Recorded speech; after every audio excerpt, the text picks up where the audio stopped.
ಕಿರುತೆರೆಯ ಜನಪ್ರಿಯ ನಟ ರಾಣಿ ಚಿತ್ರದ ನಾಯಕ ಕನ್ನಡತಿ ಸೀರಿಯಲ್ ಹೀರೋ ಕಿರಣ್ ರಾಜ್ ಪ್ರಯಾಣಿಸುತ್ತಿದ್ದ ಕಾರು ಮಂಗಳವಾರ ರಾತ್ರಿ ಕೆಂಗೇರಿ ಬಳಿ ಅಪಘಾತವಾಗಿದೆ.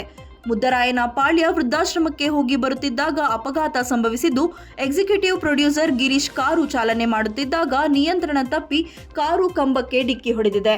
ಗುದ್ದಿದ ರಭಸಕ್ಕೆ ಕಿರಣ್ ರಾಜ್ಗೆ ಎದೆಯ ಭಾಗಕ್ಕೆ ಪೆಟ್ಟಾಗಿದ್ದು, ಸದ್ಯ ಖಾಸಗಿ ಆಸ್ಪತ್ರೆಯಲ್ಲಿ ಚಿಕಿತ್ಸೆಯನ್ನ ನೀಡಲಾಗುತ್ತಿದೆ. ಸದ್ಯ ಕಿರಣ್ ರಾಜ್ ಪ್ರಾಣಾಪಾಯದಿಂದ ಪಾರಾಗಿದ್ದು, ಸ್ಥಳಕ್ಕೆ ಕೆಂಗೇರಿ ಸಂಚಾರಿ ಪೊಲೀಸರು ಭೇಟಿ ನೀಡಿ ಪರಿಶೀಲನೆಯನ್ನ ನಡೆಸಿದ್ದಾರೆ. ಆಸ್ಪತ್ರೆಯಲ್ಲಿ ಪ್ರಜ್ಞಾಹೀನ ಸ್ಥಿತಿಯಲ್ಲಿರುವ ನಟ ಕಿರಣ್ ರಾಜ್ಗೆ ಚಿಕಿತ್ಸೆ ಮುಂದುವರೆದಿದ್ದು, ಕಿರಣ್ ಎದೆ ಭಾಗಕ್ಕೆ ಭಾರಿ ಪೆಟ್ಟು ಬಿದ್ದಿದೆ ಎಂದು ಹೇಳಲಾಗುತ್ತಿದೆ.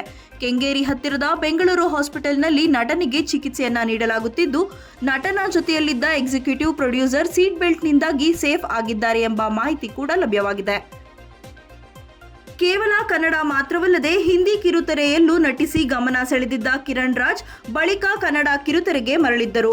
ಕನ್ನಡತಿ ಧಾರಾವಾಹಿಯಲ್ಲಿ ಹರ್ಷ ಆಗಿ ಅವರು ಕನ್ನಡಿಗರ ಗಮನವನ್ನ ಸೆಳೆಯುವ ಮೂಲಕ ಫೇಮಸ್ ಆದರು. ಇದೀಗ ಹಿರಿತೆರೆಯಲ್ಲಿ ತೊಡಗಿಕೊಂಡಿರುವ ಅವರ ನಟನೆಯ ಸಿನಿಮಾಗಳು ರಿಲೀಸ್ ಆಗುತ್ತಿವೆ. ರಾಣಿ ಸಿನಿಮಾಗೆ ಗುರುತೇಜ್ ಶೆಟ್ಟಿ ನಿರ್ದೇಶನ ಮಾಡಿದ್ದು, ಕಿರಣ್ ರಾಜ್ ಹೀರೋ ಆಗಿ ನಟಿಸಿದ್ದಾರೆ. ಈ ಸಿನಿಮಾದಲ್ಲಿ ಭರ್ಜರಿ ಆಕ್ಷನ್ ಕೂಡ ಇದೆ. ಟ್ರೇಲರ್ ನೋಡಿದವರು ಕಿರಣ್ ಅಭಿನಯಕ್ಕೆ ಶಬಾಸ್ ಎಂದಿದ್ದರು.